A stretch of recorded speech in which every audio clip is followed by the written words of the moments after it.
Welcome to a night full of personal ghost stories, comics, and questioning reality with Cincinnati cartoonist and regional Emmy winner, Kevin Necessary.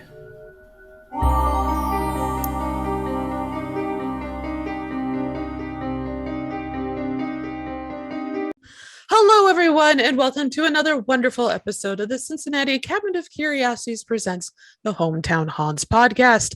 I am your host, Kat Cloco. Along with me in the shadows, as always, is Jen and Christina. I'm sure they're waving to you like I'm waving to you now. So, we have a great guest on tonight. Tonight is a night full of ghost stories and comics with Cincinnati cartoonist and regional Emmy winner Kevin Necessary, as we talk about his personal experiences with the paranormal. You can follow us on social media at Cincinnati Cabinet of Curio on Twitter, Cincinnati Cabinet of Curiosities on Instagram, and as always, you can send us your hometown haunts to hometownhauntedmail@gmail.com. We're an official podcast on iTunes, Spotify, Amazon, and SoundCloud. Find us on iTunes at Cincinnati Cabinet of Curiosities. Please rate and review us there and on YouTube so you and other spooky lovers like yourself can find us. Link in the show notes. And also, thank you, Jen, for putting us on all those wonderful media platforms. There we go. That's the word. Media platforms. Phrase? That's a phrase. Anyway. So, on to tonight's guest, a little introduction, but he is great and really doesn't need it. Kevin Necessary is a freelance illustrator and editorial cartoonist. He's currently the editorial cartoonist for the Cincinnati Enquirer. His cartoons are syndicated by GoComics, and his cartoons have been published in a variety of publications such as The Week and Politico. The Cincinnati native, Kevin will fight to the death defending Cincinnati, Chile, and he lives with his wife, Julie, and their three cats, Huckleberry, Grayson, and Bonnie. Welcome to the show, Kevin. Well, thanks for having me, Kat. Yeah, this is fun. We've known each other for a while because we're both part of the Jedi Council for the May the 4th Be With You art show. And we just geek out about Star Wars and all things. So it's great to have you on the show, especially since you are a contributing member to the second volume of the Cincinnati Cabinet of Curiosities. I'm really excited that you guys asked me to be a part of it, and that's actually the first time that I've ever done, any actual comics pages. All my other comics have been web comics, so I've never actually had them, done as prints or they're editorial cartoons, so they're not they're not comics pages. So yeah, this was something really different for me, something that I've always wanted to do. So like sequential art long form pages is new to you. Wow. Yeah. And for our listeners, just in case you don't know, because like Kevin and I are both cartoonists, but in different genres of the larger world of comics. You have short form comics and long form comics. Short form are your 1 panel, 2 panel, 3 panel newspaper cartoons, and then you have long form, which could be graphic novels or even short stories. As long as it's more than a few panels, that could be considered a long form comic. So it's really fun. I'm really interested actually in finding how that adjustment was. And I asked Steve the same question of working from the single panel or shorter comic forms to this longer story format. Did you find it difficult? Oh yeah, it was. It was really challenging because I have never had to think about, layouts in that way, and the design of a page in that way. And I know what to do. I know we're reading left to right and then top to bottom, and I was really trying to make sure that my pages came out readable and clear. But it was still just a real challenge for me going beyond doing single or I'll do multi-panel cartoons, but in a single cartoon, and a lot of times because it's an editorial cartoon, the talking heads. So and I draw fast, and I'm really not paying attention to details and whatnot. So yeah, there were a whole lot of different things that I found uniquely challenging. Like I was getting bogged down by single panels, and I had to like get out of my head, like, no, it's not about the single panel, it's about every single panel put together as a whole. I had to, as I said, think about the layout. I've done long form comics before, but they've always been panel by panel by panel, sort of in a scroll on the website. Right. So they've never been collected as a book. And so that's, it was fun. I want to do it again. Yeah, it's I enjoy it. Like, I always tip my hat to people that do political comics or one panel comics, or even just two, because you have to be able to condense your joke generally to just a short amount of time. And I'm so used to drawing, just personally, I draw long graphic novels. So I'm always about the slow burn, and then having to condense everything just boggles my mind. So I'm always impressed with the comics that you draw and share on Instagram and on GoComics, because I'm like, man, how does he do that? So yeah, it's tough. Because I mean, I think of myself much more as a storyteller than doing, and then someone who does just a single panel. So I love doing multi-panel comics. But this is the first time that I've really ever expanded it to a page, and it was a lot of fun. That's good. I'm glad Christina and I could get that opportunity made for everyone to try new things too, without a whole lot of pushback. I guess we kind of let everyone play in the sandbox of comics and said, go create, we want to see what you're doing. And I really love what you came up with, and I love the story, and I'm loving everything tonight. Personal ghost experiences are my favorite thing out of all paranormal stories. People can tell me about their own personal UFO experiences, Sasquatch, those are all great, but ghosts, you want my attention? That. And you have shared your experience with one of the residents of the Chillicothe Gazette. Do you mind sharing your experience with all of our listeners? Well, sure. So I used to work at the Chillicothe Gazette. I was the design editor there in 2003 and 2004. And Chillicothe was the first and third capital of Ohio. So it's a small town, rural, but just it's an old town. It's an old town. It's a very like you can feel it in its bones. It's an old town, and it's. I don't know if you ever watched the show Northern Exposure. Yes. Back in the 90s. Where there was it was that small town in Alaska, and all these just very interesting characters would just show up and become part of the fabric of that town. That's how I felt about Chillicothe. It was just such a bizarre and wonderful and interesting place to be for a couple of years, and I really loved being there. I had a lot of fun. But like you said, it was an old town, and it has a reputation of being haunted. Oh, yes, it does. And you learn that very quickly, being in Chillicothe. So the Chillicothe Gazette building, when I was there, was a replica of the original State House from Ohio. And I believe it was a little bit bigger than the replica, but it had some of the original stones. That original State House was built in the early 1800s. This was built in 1941. But it still had a very old feel to it. And I would work overnight sometimes because, I had a late shift. I started work at 4 o'clock in the afternoon, went usually till 11 or midnight. Then, I was always the last person out, and I'd hit the bars and stay out all night. But sometimes I would work overnight if there was like a special section coming out, or anything that I needed to get a jump on.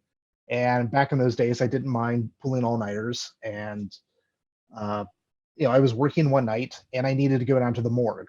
So the morgue is just where what we called the room where we, where we kept all of our old, issues of paper. That was down in the basement. The newsroom was up in the second floor. And then on the first floor, you had, business offices, you had the printing press. And I knew that I wasn't the only person there. It was maybe 1 or 2 o'clock at night. There were still people who were back in the printing press. They were printing the paper. So it wasn't that I was like thinking that I was completely alone. But I had to go down to the basement where you have the morgue, and you walk through this long hallway that was just always kind of creepy. It was always dark, and it was lined with these conference rooms on one side of the hallway, and they were usually locked.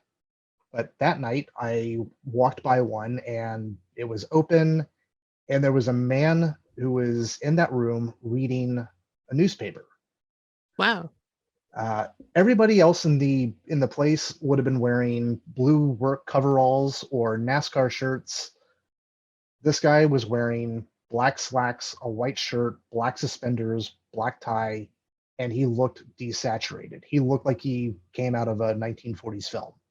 Oh. It was, and the only way that I can describe seeing him was I shouldn't have been seeing him. It felt wrong. There was just a weird feeling in the air, and I didn't believe in ghosts. I'm not sure if I believe in ghosts now, but I saw this, and he was desaturated. He was transparent, and I just got that feeling of I shouldn't be here. So I just went upstairs, I packed my things, and I left. Oh, wow. So I might have seen him for only 30 seconds at most. But I didn't tell anyone. I'm a cartoonist. I'm, I like fantasy and sci-fi, and everybody knows that. And I have a very active imagination. So I decided I'm not going to say anything, because if I do, everyone's going to be, yeah, sure, whatever, hitting the bottle too hard that night. I can identify with this thought process to a T. We can come back to that, because I want to hear the rest of the story, but that's a good point. We'll come back to that.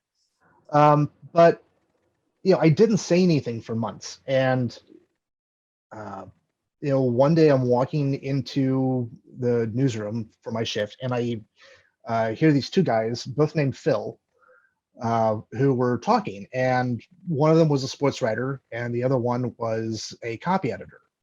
And copy editor Phil had been there working overnight to get some extra work done, and he worked in this little cubby hole back in on one side of the newsroom, and he came out and he saw a man in white shirt, black slacks, black suspenders, black tie, who looked like he was from a 1940s film, standing in the middle of the newsroom, and he saw him disappear. Oh. And I think the way that he described it was like in like Lord of the Rings, where you have Frodo put on the ring and he just like zaps out of existence. Yeah, it just blips out of existence. Yeah.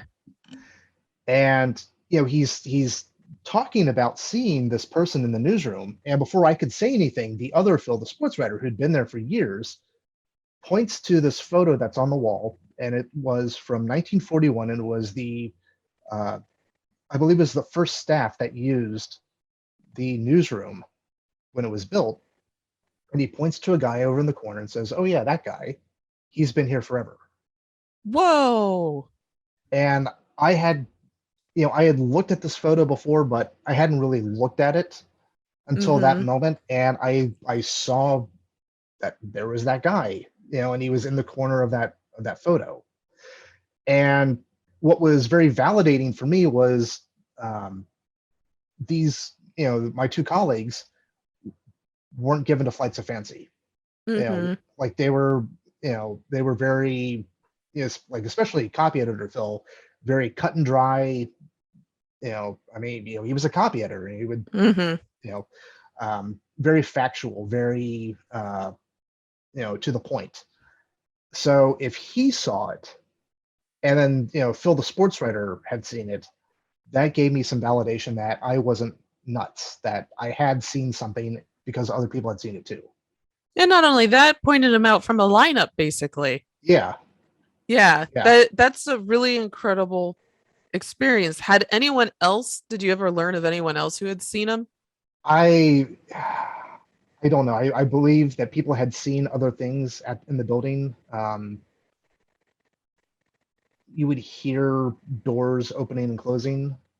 Like there was this, swing gate down on the first floor that you would sometimes hear just slam back and forth in the middle of the night. And again, it was, you knew that there were other people in other parts of the building even late at night, but that was the little swing door that would lead up to the newsroom, and nobody's coming up to the newsroom, right? so and unless you have someone who is just like standing down there opening and closing the door and letting it swing and shut, I mean, that doesn't make sense. Why would someone do that? It's kind of reminiscent of elevator doors that would open and close on a single floor. Yeah. And even though it's supposed to be at the bottom of the building, I've investigated places where an elevator would just go to the middle of the building, like sit on, like, let's say floor 5, and just open and close the doors for no reason. And even after investigation by people that work on elevators, they're just like, no, there's no reason. It's supposed to call back down to the basement, right, if no one's calling it. So yeah, that's what it reminds me of. It's and Chillicothe just had that feel. And not just it does. not just the Gazette, the whole town. So the bar that we used to go to, it was called the Cross Keys, which is are you familiar with the Cross Keys? I've heard many stories about the Cross Keys. I have not been there personally yet, though. Jen and Christina, I think we should do a little trip out there. But yes, tell us about the Cross Keys. I would love to go back to the Cross Keys. Yeah. One of the things that would happen every night would be in the main bar. So you had the main bar, you had a back bar, and then there was a third bar that was on the second story. And if you knew the bartenders late at night, as they're calling last call and they're picking up everything, like all the chairs and putting them on the tables, they'd walk around, and if they knew you, they'd tap you on the shoulder. So you pick up your beer, you go to the restaurant next door, you wait for a few minutes until the bar shut down, and then you'd sit and drink for the rest of the night for free. And without fail, there would be times, almost every night, there would be a moment where all the lights would flicker and everybody in the bar would shout something like, "Stop it, George." Because they called the poltergeist up in the front bar George. I don't know if that was his actual name. I think they brought in a psychic at one point who said, "This is George. He's a friendly poltergeist." There was one night where it was me, the bartender, and Phil, the sports writer, who identified the ghost in the photo, and it was 3 or 4 o'clock in the morning, and we're sitting at the bar. Bar is closed. I think Sports Center was on the TV, and we're just chatting, and the channel starts changing, channel by channel by channel, just going down one by one by one until it gets to AMC, and there was a monster movie marathon. Ooh, and we kept trying to turn the TV back to Sports Center, and then it would go down one by one by one, and we did this like 3 or 4 times. We even took like the remote or the batteries out of the remote. At some point, we were just like, "Well, George wants to watch the monster movie marathon. I guess that's what we're gonna do." Yeah. I love it when the spirit does that. It's frustrating because you're like, I just want to watch the game. I don't want to watch Creature from the Black Lagoon, but I guess that's what we're doing now. Right. Yeah. And then there was in the back bar there was an entity that they called the Child. which That I sounds don't, scary. yeah, I don't think think child. I don't think I ever encountered the child, but there was a third section to the bar, which was called the blood room, because when the psychic came up there, she said that she felt blood running down the walls. I could be wrong about that, but they called it the blood room, and nobody knew about this room because they had it walled off, and you had to take a panel off the wall that hit a door, and then you could go upstairs and go into the room. So there was one night where a bunch of us from the newspaper and some other locals were drinking after the bar had closed. Bartender said, "You want to go to the blood room?" Of course, we all said yes. She took the panel off the door. We went upstairs, and you just felt like you shouldn't be there. There was something sort of oppressive in the air. Like, okay, we're here, but we understand why this was closed off. And they closed it off because there were so many incidents in that room. Like, is it in the back of the building, not in the front? Like, if No, you're on it's the upstairs. second. Well, okay. I haven't been to Cross Keys. I just saw a really quick photo of it. So it looks like it's a 2-story, and there's windows in the front of the second story. Is it in that room that has windows? It was in that room with the windows. Yeah. So I don't know if it's been, I mean, I haven't been there in well over a decade. I don't know if that's been opened, but at the time they kept it closed and they kept it hidden from the public. Yeah. Do you know, this is a random question. Do you know if it ever was a speakeasy during Prohibition? I have no idea, but I know that it was around before Prohibition. Yeah. I'm just wondering if this is just me having traveled. If maybe it had a special panel door, the way that you're describing it and how I'm imagining it, it sounds like that's what's a hidden room for a speakeasy. So like if they ever got raided, police would just run past the room and everyone would still have their cocktails sitting in this room. But doing it with the windows doesn't seem to make sense. So I don't know. I mean, it was a very nice room, and it was set up to be like an event space or a bar. But yeah, it was. I mean, like, if you didn't know where to look, you wouldn't know that there was a false panel that could be taken off the wall that led to a door. That's really interesting. Yeah, like Cross Keys, like its reputation for being haunted precedes itself. I learned about it from my friend James Willis, who writes Weird Ohio in a lot of ghost stories, and he's been there a few times. And just about the weird experiences. I think the ghost that you said that was in the first bar downstairs that changed the TV. I think the legend is that he was shot or stabbed in the alley behind the building or something, and now he haunts there forever. How close was Oh, that doesn't surprise me. I mean, there were very odd deaths that would happen in Chillicothe. I mean, there was a guy who, from what I remember, it was like he spontaneously combusted. Ooh. There were odd crimes. There was the I think it was called the Carlisle building, which was the central building of, like, it was like the landmark building of Chillicothe that a few months after I got there burned down. Right after we had finished the paper, which meant we had to stop production of the paper and redo our entire front page, and that was a bit of a pain. But you weren't working in the days when they do an evening and a morning edition? No. Oh man, that's a pain. Yeah. But that ended up being like a fire official's son who committed that crime. Wow. I mean, there were people who were shot with cap and ball guns. It was a bizarre place. I mean, like, you found all these people found their way there.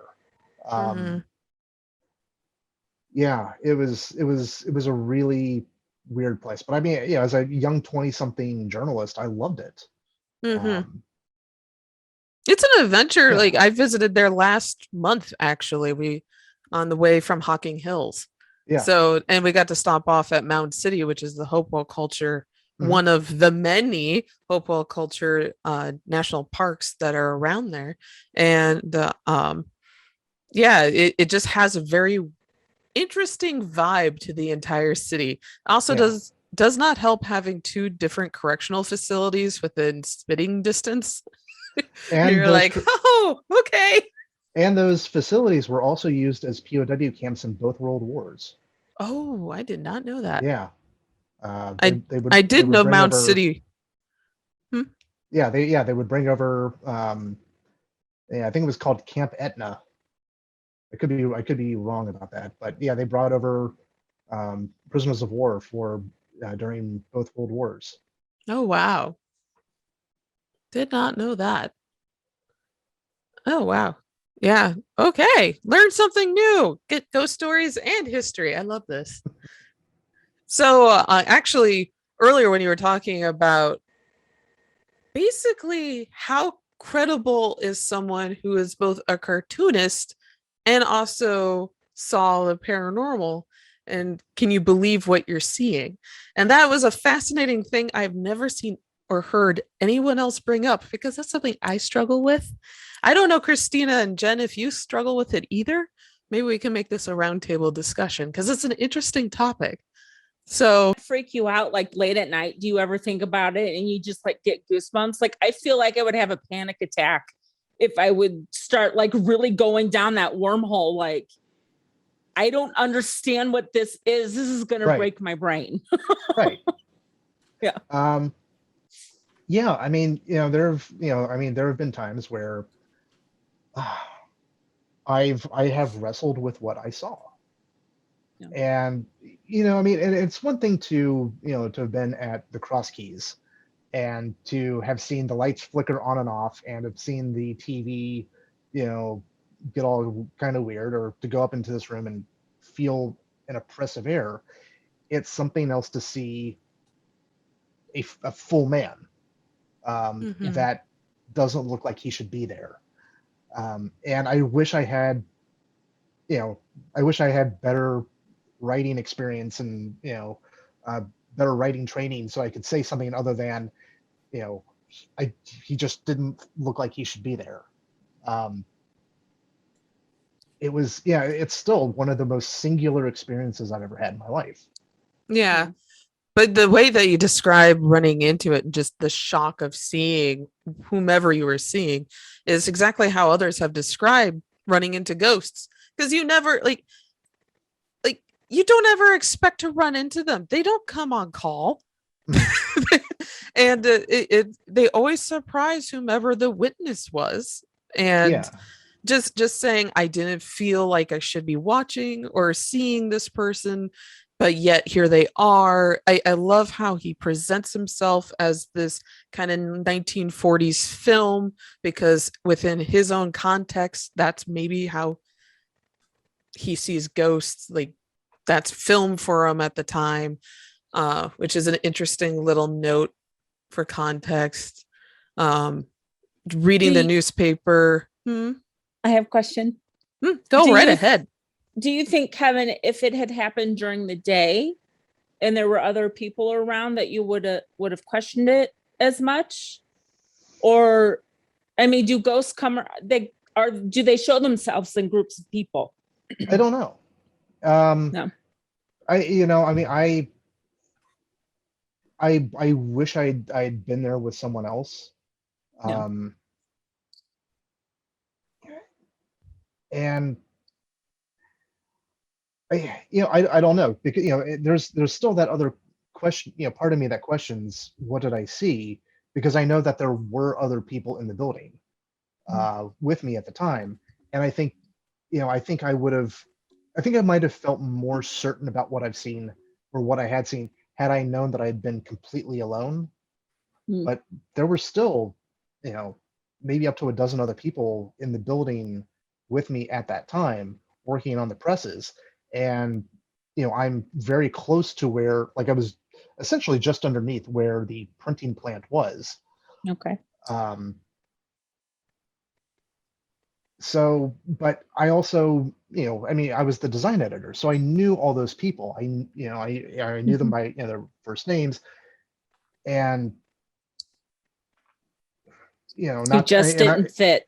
yeah, because Yeah. I mean, I mean, you've seen people in printing, plants. I mean, they're wearing their coveralls. Yeah. And this is It's also a messy job. yeah, it's a very messy job. And then this is also Chillicothe, and I'm not trying to stereotype, but very rural, very it's a very red area. A lot of people wearing NASCAR shirts and beer shirts, and that's what that's what you had.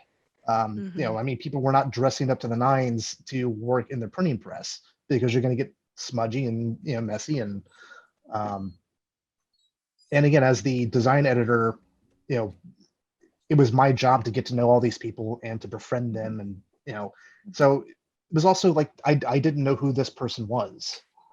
Yeah, you're not going to get a random person in there that late at night. Yeah. So it was just everything, and and when I, and in my mind's eye, he, I know he was desaturated, and the cut of his clothes was just very 1940s, the high-waisted slacks. So I think in my mind I associate his desaturation with with an old film, because that's the way that my mind is kind of like connecting those dots. But you got a good look at him because you describe him really well and consistently. Yeah. No, I have an image in my head. I mean, it probably obviously doesn't match yours, but I can almost see him sitting there at the table reading a paper. Was it a huge paper? Was it like this big? Well, I mean, no, I mean, it was a copy of the Chillicothe Gazette. Okay. Of a current one. Of a current one. Oh, so he's sitting there critiquing all of your work. Oh my God, that's great. I mean, like, that's I remember that ghost. There was a stack of papers, and he was reading one of the issues, and I don't know how recent the issue was, but I mean, it was, Yeah. Oh, that's so cool. Yeah. So have you seen any other paranormal or had any other paranormal experiences? I don't know if you would call them paranormal, but I do recall Peter Natural, out of the ordinary. So I worked in Chillicothe from 2003 to 2004, and in 2004, and I was being sent out to the Palm Springs Desert Sun. So it's a sister paper to the Gazette and to the Enquirer, and I was taking over as an art director out there. But I was very conflicted about whether or not I really wanted to go, because I was having, just everyone was in their 20s or early 30s. We were having fun. It was like being back at a college newspaper again.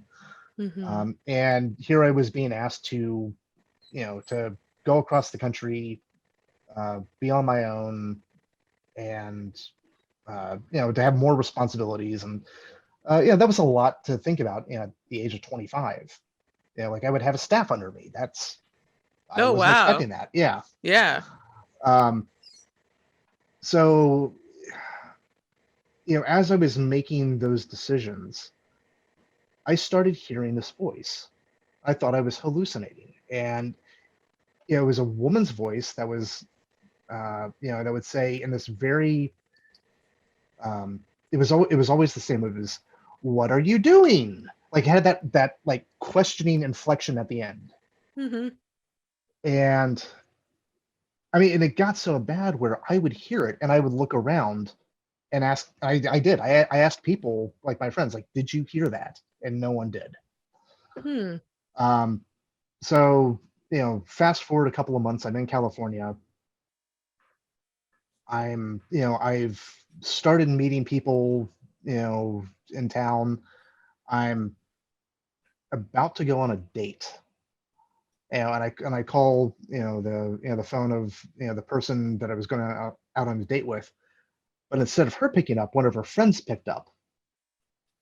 And, and she answered the phone. What are you doing? And it was that voice. Whoa. And I dropped the phone. It was so, it still gives me, goosebumps. Oh, that's chilling.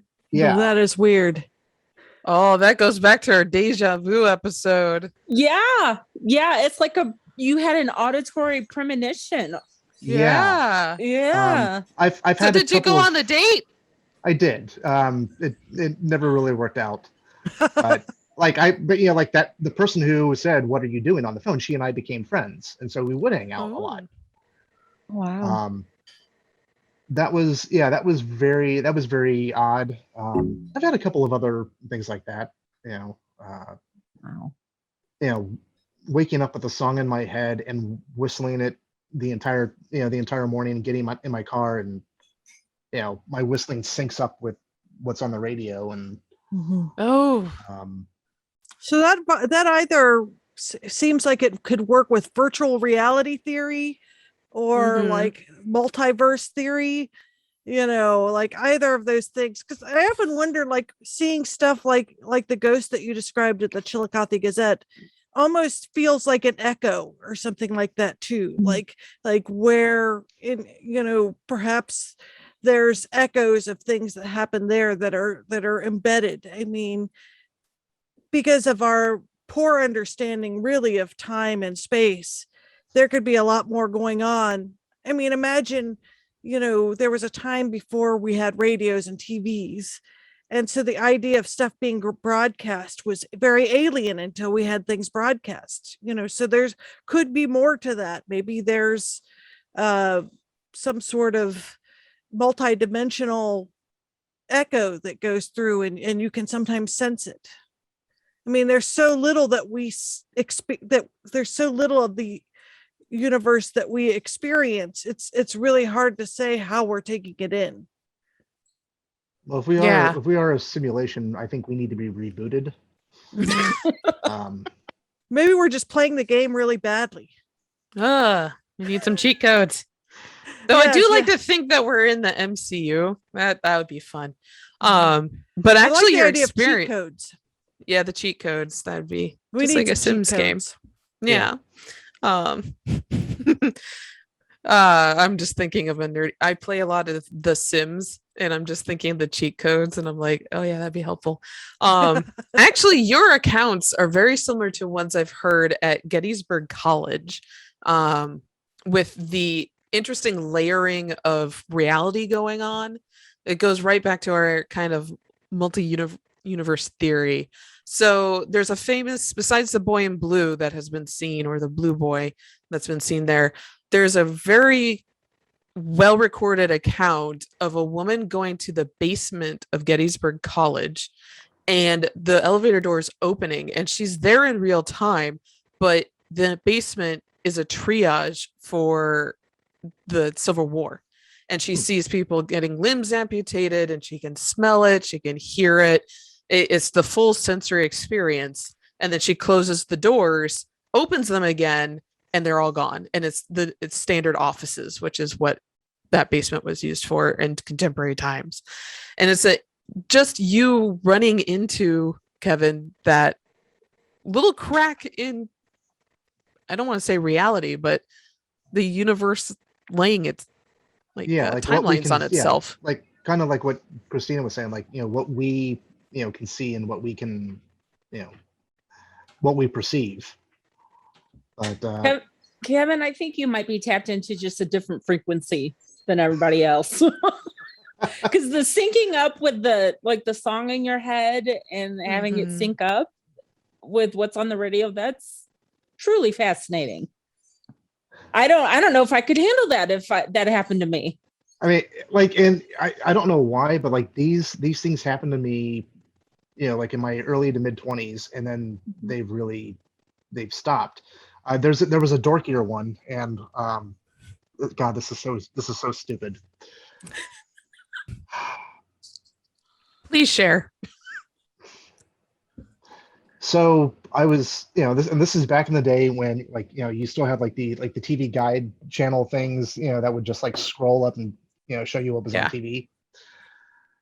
So I was sitting in my living room in Palm Springs, and I was trying to find something to watch, and I saw that, and I saw scrolling up, there was an episode of Buffy the Vampire Slayer, and in my head I said, "Oh, that's going to be the musical episode," which I had not yet seen.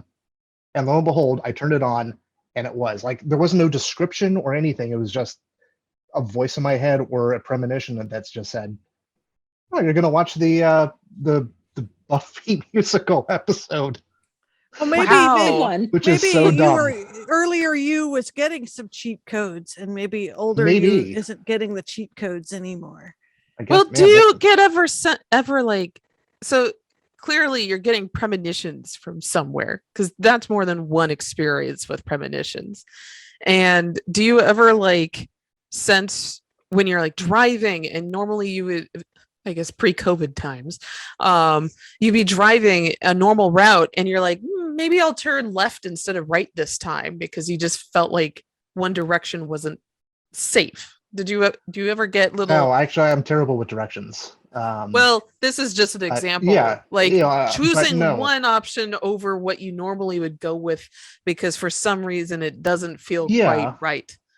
Yeah, I mean, I'm sure. I know that I've had those experiences. Being in the right place at the right time for something. Mm-hmm. Yeah. Yeah, but, Kevin, I think you got the cheat codes for the universe going on. I must have lost them. Yeah. Boy, I would like to have those cheat codes back. Yeah. I think everybody would like to have them. Yeah. But please. No, I was going to say, going back to you saying that you've kind of lost it and it was more like in your 20s. And they say, like, if there's a poltergeist or an entity in the house, that it tends to happen around children that are just starting puberty or going through puberty. I was a late bloomer, yes. Well, no, that's not what I'm saying. Jen, where are you going with this? No, I was thinking, like, it's more the young energy, because when you're young, you're really vibrant with life. I don't know.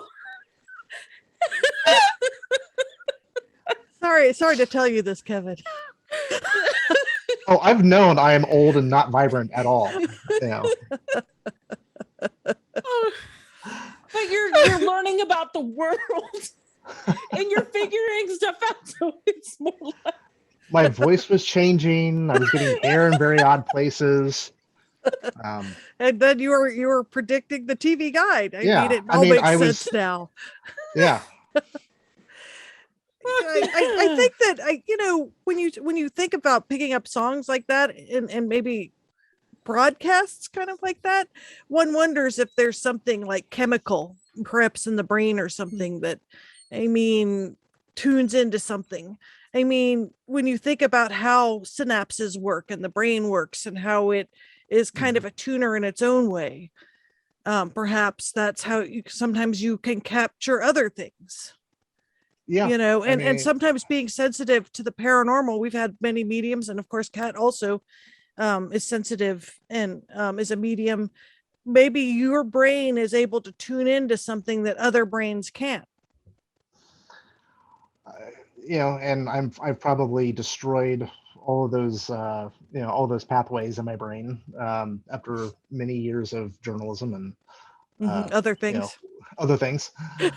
Well, you just have a healthy questioning of what you're seeing, which is never a bad thing. No. Yes. I've seen and experienced things, in my life that I've never, I like one of the first times that I remember something like that happening was on a lark. My mom and I went to, and this is when I was in high school. My mom and I went to the psychic fair that they have in Sharonville. Oh yes, yes, a victory of light. Yeah, and we went in we were not taking it very seriously. We sat down to a tarot reading, and the the person doing the reading started like flipping over cards, and you could just see her face getting very white and very drawn out. And she flipped over the death card, and she's like, well, death doesn't really mean death. It just means a change. But she started asking questions about whether, my grandfather was still alive and how he was doing. And she's like, something's going to happen. Like in the next couple of days, something's going to happen. Whoa. And the next day we went to my grandparents, and my grandfather was sitting around clutching his chest. Ooh. And he said that, he wasn't going to tell anyone, but, he'd been having chest pains. And we sussed it out that, he had been doing some yard work, and he was trimming the tree, and he'd pulled a muscle on his chest. The next day he was out for a walk with my grandmother and fell down having a stroke. Oh. And was near death for about a week. Mm-hmm. So that was, it could have been coincidence that happened. But again, that's was he was he okay after? Did he ever recover? Yeah, he recovered. Okay, took a little while. Yeah. Well, strokes aren't something you just like jump out of bed and you're like, Yeah. I'm okay. It's they take a little bit, but I'm glad to hear that he recovered. Yeah, that's interesting about the tarot card reader, though. Yeah. Mm-hmm. So that's a hard one to not believe in. You know what I mean? Like you could say it's a coincidence, but that's a strong one. It's a coincidence. Right. Like tarot cards, because we did that episode earlier this year about them. You can interpret them. There's a broad interpretation of each card, and it's even I'm sitting here going, did she cold read you? Like, or was it actually, I think that's a hot read if she's actually directly asking you questions. Yeah, she started asking, and it was very pointed. It was very like, who is the oldest member of your family? Who is the oldest male member? What health problems does he have? Something's going, and it was her very pointedly saying something was going to happen. And I've seen psychics before, and it's always very, very vague or very, like kind of what you want to hear. Some of them can be that way. And this was very much something's going to happen very soon in the next couple of days. Check on him, make sure he's okay. And within like 2 or 3 days, he has a massive grand mal stroke. Wow. Well, it could be one of those things where she was already sensitive and was able to read and just uses the tarot cards as sort of a what would you describe it as? Sort of a like she's using them to confirm things that she's already feeling. So she's pulling the cards, and then that just gives her a little bit of a confidence boost. It's like with me and the flashlights. That sounds weird out of context, but we went on our first ghost hunt a couple weeks ago. Oh yeah, and I was talking to dead people, and so that everyone else could participate in the conversation, I had them flashing flashlights, and at the same time, just kind of going, "Is there something here, or am I talking to air in front of 10 people?" I don't know, but yeah, it's just a way of kind of, I don't want to say, how do I say it? Building your confidence so that your reading is a little bit more on point. But because you can accidentally read on something completely wrong. Oh, I mean, and she did. Like, I mean, I think she told me that I was going to end up in Australia as a photographer. Oh no! Well, there's probably still time for that. I mean, yeah, there is. I mean, who knows? Yeah. Maybe there was just an Australian photographer around you, and she just Well, I mean, I did hear someone behind me say, "Good day, mate," and start swearing and Barbies and shrimp on them. That's not nice. That's nice. No, but the interesting thing is, it ends up becoming a question of the chicken versus the egg is because Yeah. she mentioned your grandpa, then you are honing in on him so that when Yeah. he did have a stroke, you guys were paying attention. Yeah. Yeah, Mhm. so it's Which interesting probably all around. saved his life. It probably It, Well, Yeah. it is it might interesting have. because when you study, like, say, things like quantum theory and the nature of the universe, they say time might not even be linear. You might be kind of viewing it, and things might have already happened. We don't really know how people are taking things in, and that's why it's interesting to hear of these different unusual experiences that people have. Mhm. And perhaps there is a lot of um there's a lot of things that are unseen that perhaps people tune in on. You know, not just, and maybe ghost is not even the right word. One of the illustrators that listens to our show said he was okay with ghosts, but when Kat started talking about other entities, he was like, "Oh no!" Right. Ah! Yeah, I seem to freak out some of our listeners, which Yeah, exactly. both saddens and yet delights me. I don't And know me. how to. You freak me out too. Now in the No, the just with your Adorable. your doppelganger story scared the that shit out of doppelganger me. story is the scariest thing. And with the night setting on my phone, it takes multiple images, I think, and then condenses them down to one. So it could be a multiple exposure thing. So I'm not exactly sure what the green squiggle is. Like this weekend, I took some pictures of sequins in the swimming pool. It was in a raft, and when the sun hit it just right, I had that same kind of green color Mhm. on the phone Mhm. or on the photo. So I'm not exactly sure what the green squiggle is. But yeah, lens flares can really, especially if you have a not great lens. Yeah, will really dirty lenses. will really mess up your photo. Well, that So was the this thing is- go on first. Well, so I mean, this is, I think, Kat, something, you brought up was, there's a lot of people are looking to make sure that, you're disproving. And I think we all have sort of a confirmation bias, which is we want to see these things. We want to see the ghost because it's more exciting to know that the ghost is there. We want to see the UFO, and we want that to be an alien spaceship. Except for Jen. Except for Jen. Nope. Well, Never, see, that's ever, the really no. depressing thing, because if I really want to see Scary. this stuff, how come I never see anything? I just have a particularly dense brain, I think. But, I don't know how to answer it. yeah. That's a good question, though. That is. Why is it that Christina, who wants to see things, doesn't get to see anything? But I know people who don't want to see any of it and yet talk about seeing ghosts in the graveyard and just being spooked wherever they go.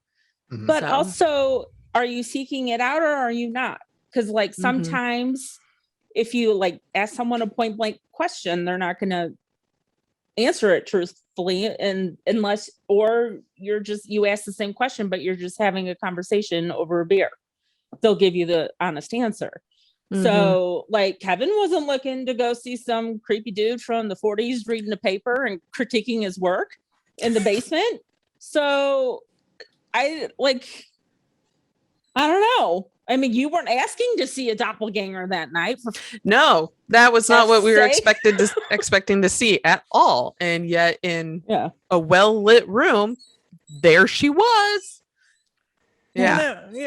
I think that I think it's complicated. I think, like I said, there's a lot that we, don't really understand. And that's what makes this all seem very ambiguous. I wanted to ask about the blood room.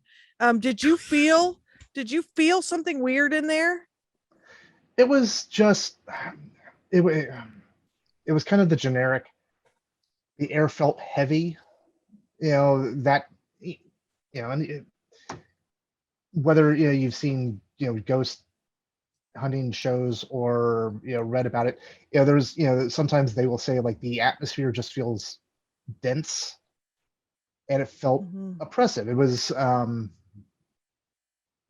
I guess a good way of describing it is like, like on one of our really humid days and you walk outside, you just feel all the air pressure and everything just kind of weighing you down. And there just got to be that feeling in that room. There was this like, oh, it just feels different up here. Mhm. And it, and that caused all of us to be kind of agitated because we could feel that it was different. And, it could be that, I mean, we are going, it's very late at night / early in the morning. We're going into a room that we have heard was called the Blood Room.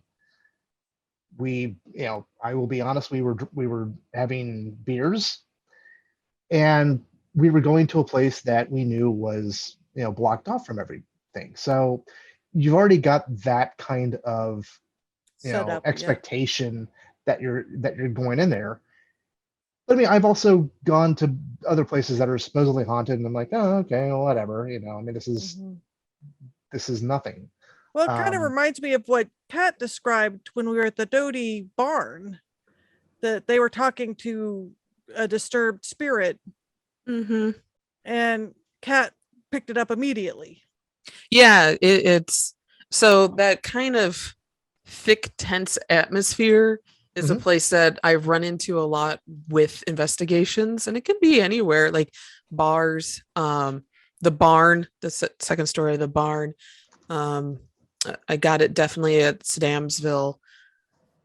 Oddly, only on one half of the house and not the other. And I will say, as investigators, when we go in, that's when we do bring out our EMF detectors, because sometimes that weird EMF will give you that paranoid sense that something is watching you, or it feels really heavy and out of place. But if your wiring is sound and you have no weird sound system going on, then there's no way to really describe, or not describe, to explain why you're feeling this intense thickness almost. And yeah, and it could be a presence, like at Doty Homestead, there was the very chatty 20-something-year-old that we talked about on that episode. Ghost, actually a few male ghosts were there. You get it too at Mansfield Reformatory. It can feel very, I don't want to call it oppressive, but like suddenly there's a bunch of people in the room with you and it's hard to breathe. That kind of feeling sometimes. Yeah. Or feeling like you're being watched. That also is closely associated. Cold spots also get associated with these feelings as well. Yeah, one thing that's happened since I've been doing this show is people walk up to you a lot and say, well, I just talked to someone that saw a person just walk into their bathroom and then disappear or whatever. And it seems like people experience this stuff a lot. It's hard to say what it is. Is it something in your mind? Is it something that's real? What is real? Yeah, it's one of the things I have to say with the universal field theory is only either psychologists or physicists are going to figure out exactly what's going on. It's either all in our brain or it's all on this larger scope. And so psychic mediums are fun to talk to, but in reality, it's going to be the psychologists that figure it out. So, I would love to go on a ghost hunt at some point, because, once you've, like, I've seen it, I want to see it again. Maybe we can get that arranged. We're starting to meet people that could make that more of a thing. Yeah, more of a possibility. Because like one of the things that I can compare it to was seeing the eclipse several years ago, and we went down to Nashville and we saw the full eclipse. Ooh. And that broke my brain. It was just like looking up into at the sun, but the sun wasn't there. It was just a spot blacker than I had ever seen. With fire coming out and stars, and I want to see that again. I can't wait to see that again. I think the coolest thing about that is how the when it's like half covered, how you see the slices, like how usually you see light, dappled light is the shape of the sun, and then it's all crescents. Yeah. And I think that looks really cool. Oh, it was amazing. We're due for one here, aren't we? Like In a 2024. Mhm. Okay. Yeah, All we'll have to go up to like around Dayton to see Okay. Yeah. which is a lot better than going to Nashville. You mean Oh, we yeah. have to go to Wright Pat to see the eclipse? Yeah, that has all sorts of interesting implications. Oh, we're gonna see the It's UFOs. more convenient to go to Dayton. Yeah. Yeah. Oh wow. Wow, we're gonna get the Olympics and a solar eclipse at the same time. So, Yeah. what have you ever experienced any feelings associated to creating and doing artwork? I know that's What a do you weird mean? question. Like, Yeah. Like, well, I mean, what I mean feel is dread when like I'm, some people working. I when they feel anxiety. No, like having I a mean, those are- muse. Well, yeah, a muse is the best way. Like when you come up with stories or tales or whatever, do you ever feel like they come from some sort of muse or something like that? Is that a weird question? That's a weird question. Well, I like don't- Oh, no, just like please. images that pop into your head and you're like, I Mhm. have to draw that or I have to create that. Mhm. Occasionally. I mean, I think, and I think this is just my current workload. I'm so, I've been so bogged down by, by trying to get a bunch of freelance jobs done that I really haven't been open to creativity that much, and into my own creativity. And I think that's just, a side effect of work. And then, the last year and a half, has, I don't know about you guys, but it's been a little rough psychically, mentally. It's been tough. I feel like I'm in a rock tumbler. Yeah. So, yeah, I mean, there are times where I've, like I've had an image pop into my head and I want to translate it. And more often than not, I'm not that good an artist to actually translate what I see in my head into, into paper. But, yeah, I mean, I don't, I've always kind of described where I get my ideas just being open to the world around me, or in some cases, just really being in the right place at the right time, and seeing something that I know would be a good story and just trying to seize upon it at that moment. Yeah. So, What would be your dream art project? boy, That's always a hard question to ask someone because it's like the agony of choice. yeah, That's Kind a of good like question. when I give my students an assignment and say, do whatever you want, they're paralyzed. You can't, it was a really dumb thing to tell someone to draw what you want. Cause it's like, well, what do I want? What do I draw Right. first? I have, I know that eventually I would like to get into doing more like long form narrative stories. I've got some comics ideas that I would love to just do nothing but work on these comics. I think children's books would be a lot of fun. I've done one. I would love to do more. I think that's kind of what I would like to do. I'd like to tell some stories. And I've gotten to tell some great stories that are nonfiction. I think I would like to tell some stories that are fiction, and maybe some things that are a little bit more personal and not other people's stories, and do that through graphic novels. I've always wanted to do, and I've always wanted to do, and I've not been able to put it together yet, but a bug in everybody's ear. I've always wanted to do a comic like anthology. In Star Trek 2, where exactly like that. Khan, of course. I've always wanted to do a comic anthology because we always talk about, well, what do we want the future? I mean, we see a lot of, there's so much, and we've talked about this before, dystopian porn, like everything's about like what happens when everything collapses. But what happens if we figure it out? Like, I'd love to see some science fiction that's actually, and I have actually talked about this before, but I'd like to see an anthology or put one together that's like positive future. Like, what are we striving for? What does a better world look like? I think we can title it Roddenberry. Yes, Yeah. yes. My own personal Roddenberry. That's the name Well, of the Mhm. anthology. what's Yeah. interesting is like you listen to the people who are producing and acting in Star Trek right now, and they say that, which is they're doing this because especially now because Star Trek originally came out in the 1960s, and you had Vietnam War and civil rights and Nixon, and you needed that that spark of optimism to say things are going to get better, there's going to be unity. And you listen to people talk about Star Trek now, and they're saying the same thing, that they feel like they're trying to present that better future that is out there.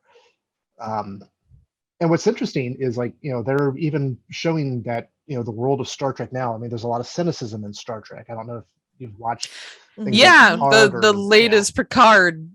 My yeah. husband and I were just like, well, this one feels like a Star Trekky episode, and then the end of it, we're like, yeah.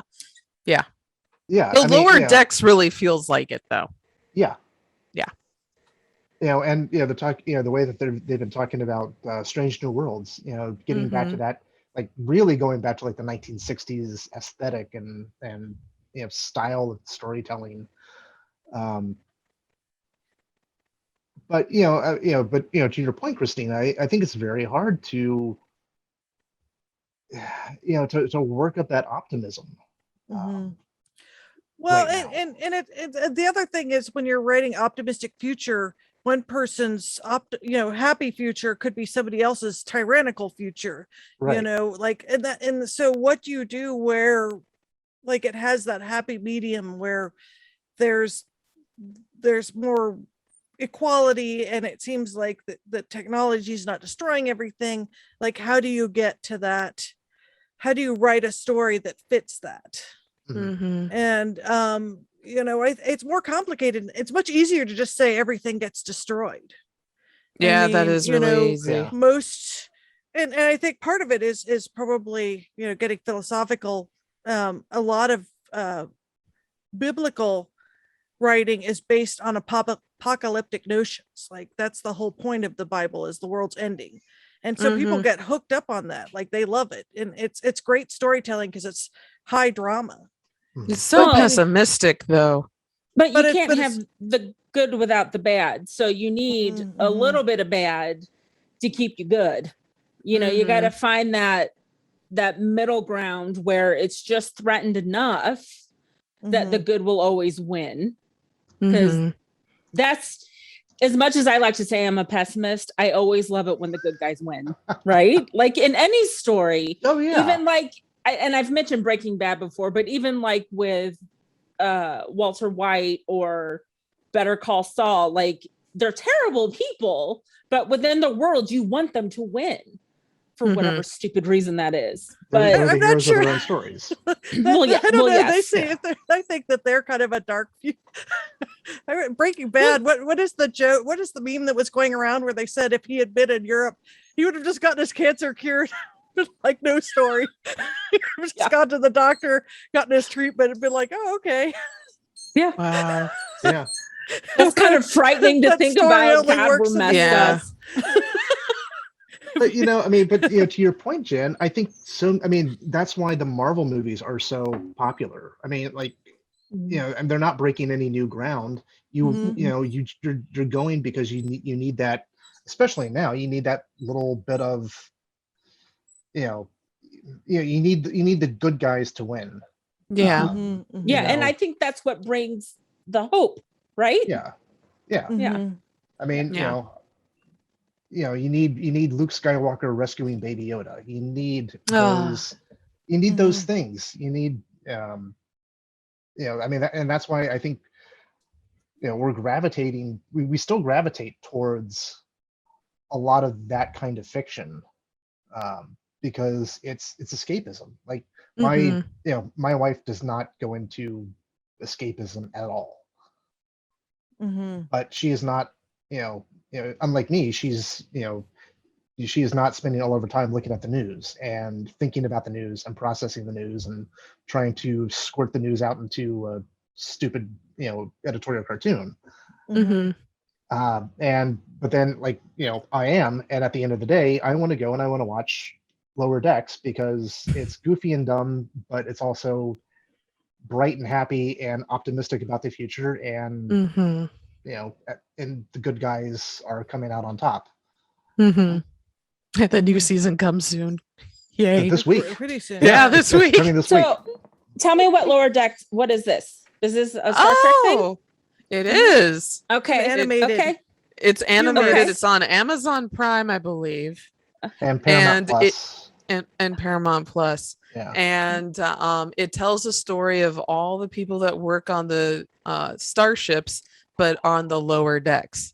That you never really interact with. Oh, Exactly. Or on the normal show. It's kind of a Red Dwarf vibe, which is a very Red Dwarf. I mean, That which was I've been a great. Red Dwarf fan since the Red Dwarf episodes first came out. But yeah, and that was actually the whole premise of that story is the guy is the worst person on the ship and survives with his cat who evolves into like a humanoid. Oh my goodness. But they're still good Starfleet officers. And in fact, they are like they're Star Trek nerds. Like they know this, because like they will bring up like, Khan did this, or shouldn't the Enterprise be handling this or something like that? Well, so really, actually, my comparison of Red Dwarf, while somewhat accurate, actually, what Lower Decks is more like is Rosencrantz and Guildenstern are dead. Yeah, the story told from the non-protagonist's point of view. Mm-hmm. Yeah. See, so there's it's good. Stories it's there, highly though. recommended. That's awesome. Yeah. Okay. Yeah. I think I'm gonna watch it. I think there's a Marvel series and I can't remember it. And I know somebody who's listening to this is probably now screaming at their device of choice that it's all about the cleanup crew that after the Marvel superheroes and villains have done their tussle, it's all about, it may even be called Cleanup Crew. I think it's like Damage Control or that may be it. And it's cat butt.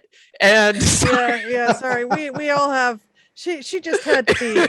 It's not cat, but this series is interesting. But I just look at the screen and there's this tail. It's not as bad as a couple weeks ago. No. Starfish. No. Full. We had Animal Hi Media. there, Starro the Conqueror, making your appearance. So I'm guessing everyone has seen that. Yes. So, but not that we want to give people spoilers. No, but anyway. So moving on to a completely different topic because I'm dying to know this. Kevin, what's your favorite chili joint in all of Cincinnati? Oh boy.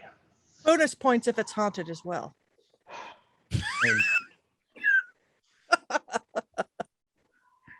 I really do love the Ludlow skyline, or the Clifton skyline on Ludlow. Camp Washington. Isn't that the one that was on The Simpsons? Yep. Yes. Mm-hmm. Yep. Where they drew the chili wrong. They got every other detail of the city right, and they drew the chili wrong. Mm-hmm. I'll bet they'll change it. I'll bet when you see it in reruns, they'll have what was fixed. wrong about it? I didn't notice. It was bowls. It was like a spoiler bowl of chili. alert. Yeah. Okay. It wasn't a three-way or whatever. It was a bowl of chili. Okay. Oh, that feels like a B team blunder. Yeah. Anyway, so Ludlow skyline is great. Yeah, I love Camp Washington chili. So a couple years ago, I went on we called it the Chili Trail, and this is when I worked at Channel 9, and we started at 10:30 in the morning. Me and several other people, and we went to 9 different because everything had to be 9 because of Channel 9. Right. So we went to 9 different chili places that day. Wow. I hope you had the next day off to recover. Next day was the Pepto-Bismol trail. Or at least a fan.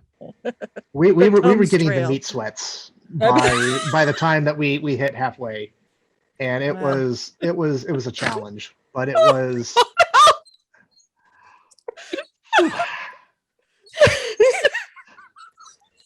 Are you okay, Jen?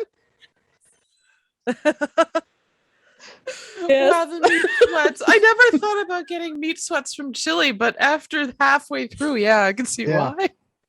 So there were 5 of us, and we would each split a small 3-way and a cheese coney, which doesn't seem like a lot when you're just starting out, but you go to 9 different places. Oh, And That's a by lot. the time we hit like the 3rd or 4th place, the staff was waiting for us. People were following us on social media.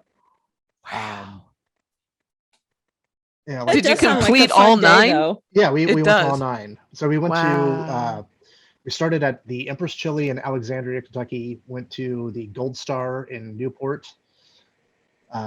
We went to Newport Chili, Dixie Chili, Price Hill Chili, Camp Washington, Skyline, Pleasant Ridge Chili, and Blue Ash Chili. Wow. That is quite a tour through the city. Yeah. Whew. Gosh, I've That only been to was- Blue Ash, well, on Skyline, Chili. I've only done one Skyline, and that was it. Mm. So What? I've been meaning to do Camp Washington, though. I hear very good things about them. I really like Camp Washington. I actually personally really like Empress Chili. I think I really like I mean, I like Skyline too, but Empress is about the same for Empress me. the one over by the neon sign museum? What's the one That's that's Camp right in that Washington. area? That's Camp That's Camp Washington. Yeah, Washington. 'cause- Okay. But so Empress, so one of the comics that I did was the history of Cincinnati Chili, Mhm. and so there's a book out by a former engineer named Dan Wollert, where he goes into the history of Cincinnati Chili, and I told him for years that I'd wanted to take the first chapter where the Karadzic brothers come over from Greece and set up their chili shop, or their first chili parlor. I was like, I want to do that either as a documentary or as a comic. Mhm. And I saw him at Bachfest, and we both had a couple of drinks. And I was like, I went over and like, you're my next project. And he's like, all right, let's do it. So that was on. I did that for Channel 9. And yeah, but I went into the history of how Chile got started. So over where we have the main branch of the library downtown, that used to be the Empress Burlesque. So you would have and so after people got out from seeing the nudie show, they wanted something to eat. And Chili was just what they wanted. But it's not chili. Well, So you that's true. so you have these 2 guys, the Karadzic brothers, who came over from Greece right after the Second World War, because there was a Greek community here in Cincinnati, and they opened up this parlor next to Empress, and they called themselves the Empress Chili Parlor. They were serving what's called salsa kima, or kima salsa. I forget what it's called, but it's a traditional Greek meat sauce. Mhm. You put it over a pasta, and then you have cheese on top. And they were making that, but with local ingredients, and they couldn't call it salsa kima because they wanted to impress the customers. They wanted to sound American. Well, what sounds American? Chili. Mhm. That's why they called it chili. It was a marketing campaign. Mhm. Oh, wow. And they called it a chili parlor because you didn't have formal dining. It was just a little, a counter with some stools that you finished. Yeah, just like an ice cream Wow. parlor. So and they were serving conies. So you finish seeing your boobies, and then you go get your wieners. More, I love doing stuff about Cincinnati history. Whether it was it's Chile, or I did a comic on the history of the observatory. Yeah, I saw that Mhm. one. That was really fun. I love doing that because so many things happened here in Mhm. Cincinnati. That I think you could fill tons of books and graphic novels about all the different innovations or weird things that have started here. And Mhm. Pringles, the magic I 8 was ball. just Yeah. thinking Pringles. Yeah. I was just about to say it, Kat. Well, yeah, I mean the whole thing with the Magic 8-Ball and Laura Pruden, Yeah. and, I Yeah. mean, that's close to my mind because I'm illustrating it right now. Yeah. I should mention Kevin said he was going to finish his comic before I did, and you did.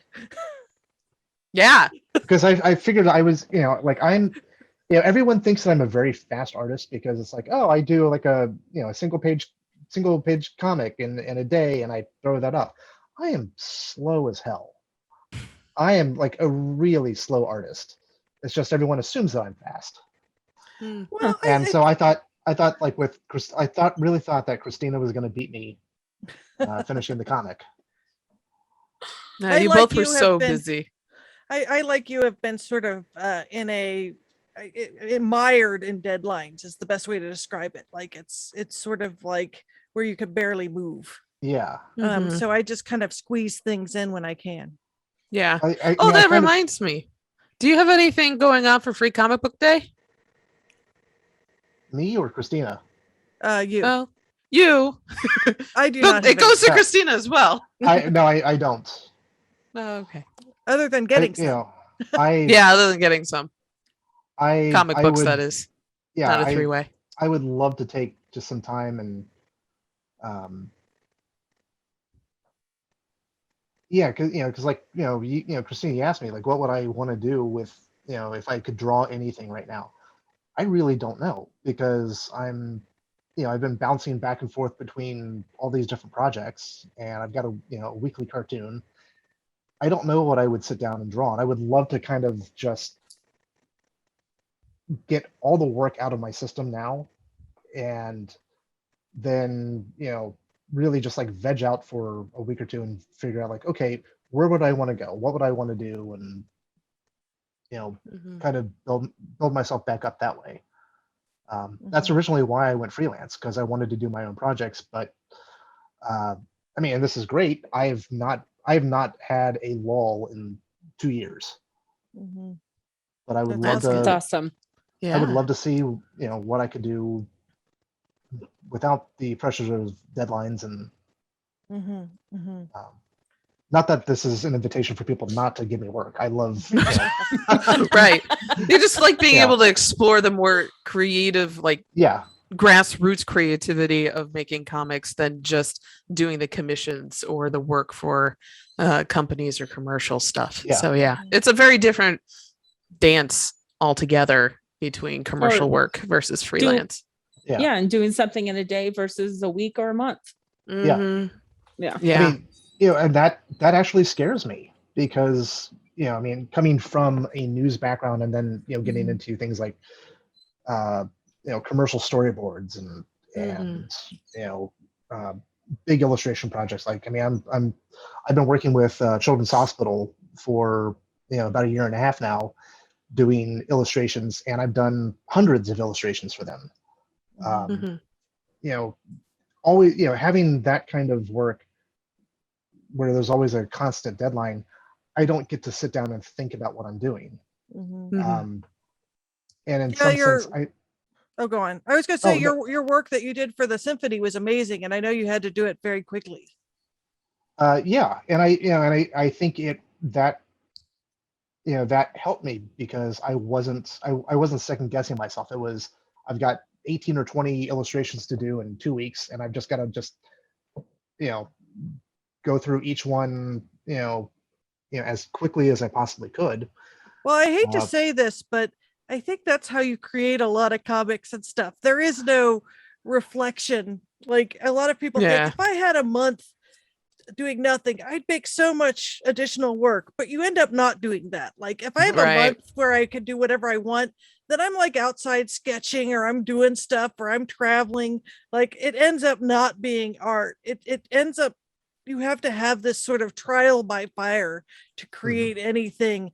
And so it feels like that sort of rocket fuel that gets you through working on something, like having a deadline and having to do it quickly, is almost better, because when you first, like I've noticed this when you work on comics or when you work on it on a book, the first couple pages are the hardest. You spend like 3 weeks on them, And then like as you run out of time, like your last page takes 5 hours. Yeah. It's like that's like somebody should do like a curve of how like long it takes you to do each page in a multi-page project, because there is some sort of formula you could probably come up with how much time you spend on the first page compared to the last.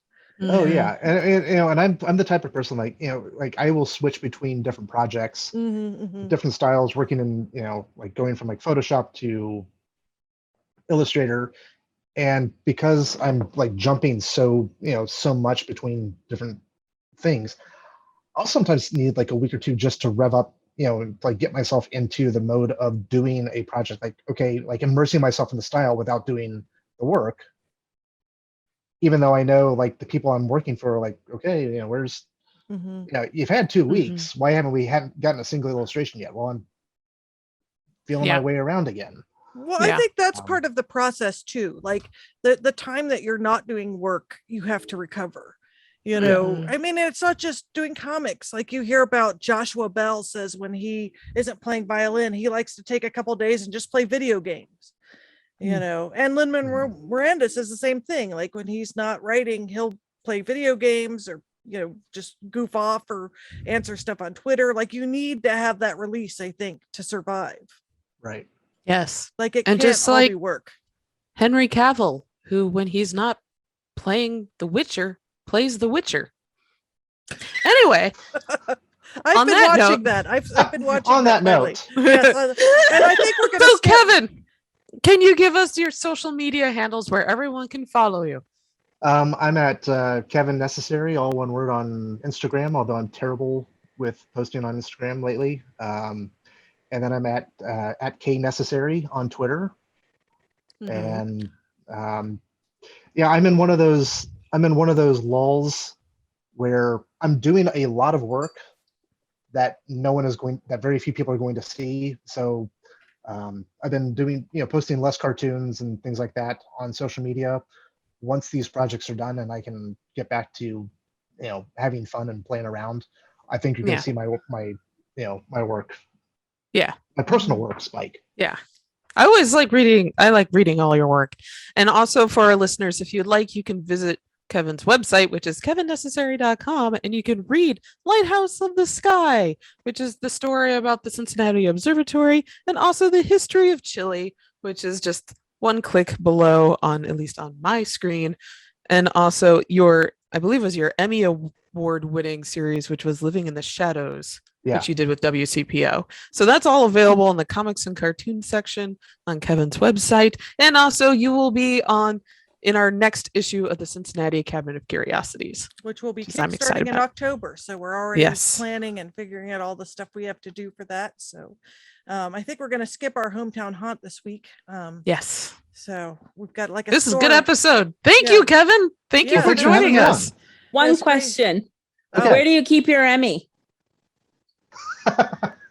I keep it on there's a china cabinet downstairs in our living room. It's got various bits and bobs on it. Like it's, you know, like there's the Emmy, there's a little, you know, 3D printed Baby Yoda, you know, standing next to it. That's really cute. Yeah. You know, there's you know, some signed bottles of whiskey. I will say I was half expecting you just to reach down and say, right here. Just hold it up. All right. I mean, yeah, I mean, yeah, it always, you know, like you know, we've got a like a 1961 ticket to a World Series game that is on that same, you know, china cabinet. And a friend was over, was like, oh, hey, I want to see that ticket. It's like, oh yeah, you know, you just go down the hall, find the Emmy and the tickets to the right. And I wasn't even thinking about how effing pretentious that sounded.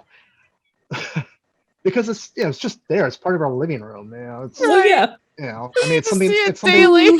Yeah, it's something I dust. You know, every every 2 weeks. Yeah. Wow. Well, I'm looking forward to everything.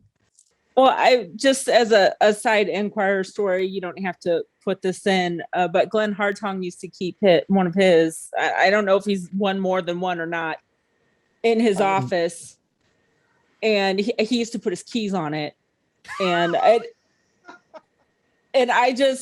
have never seen an Emmy in person, so I thought it was flipping awesome, and I was just like, huh, I know people that have won Emmys. I just think that's so cool. Well, here's what's funny. When I die, I have to either like formally bequeath it to someone, or Really? it has to be sent back to like the Academy of whatever, Oh my gosh, really? and then it will be put into storage. But like, it's yours, but really, it's not. It's on yours. loan. Yeah. Wow. Okay. I didn't know that. Now that is pretentious. That is. Yeah, but that's not Kevin's pretentious. No. I Right. wasn't saying it was. I was, I mean. I can, I've got, my Edward R. Murrow Awards and Associated Press Awards, just above my head if you really want to see those. Mhm. Yeah. Well, those They're are not- just as cool. Yeah, they they're not are. as impressive as the Emmy. Well, it's like I would say they're pretty even there, Kevin. Yeah, they're all. Yeah. Mhm. Now you need an Eisner Award. Yes, goals. And a Pulitzer. Yes. Well, I mean, we know how the Pulitzers feel about editorial cartoonists. Oh, that's true. That's not going to be. Yeah, that was a weird Yeah. story. We could get into that. Did we talk about that with Steve at all? I thought there was some mention of that. We mentioned it with him, yeah. Mhm. But here we're almost 2 hours long. Yeah, so we need to. yeah. I'll be. We doing need to little do a stuff. shut up. Cincinnati Chile tour with you, Kevin. That'd be fun. I want to do a Chile ghost tour. I think we could combine Oh, several passions. do you really want to combine those two in one night? No. Mhm. No. I have a sensitive tummy. No. We would get so many audio, just unexplained toots and squeaks. Very, Yes, very yes. interesting, very odd, mysterious, gaseous entities floating Yes. around. Uh-huh. Noxious it? You cloud. were- At What was it? 1:59 a.m., Christina Mm. farted. Yeah. What smells like sulfur? Is it the devil Or is it Skyline? or your GI system? Is it Daredevil or is it Skyline? That's great. Okay, I think that's a great place to cut it. Yeah. So thanks for being on the show, Kevin. Well, thanks for having me. Yeah. And thank Bye. you, everyone who's listening, for joining us for another wonderful episode of the Cincinnati Cabinet of Curiosities presents the Hometown Haunts podcast.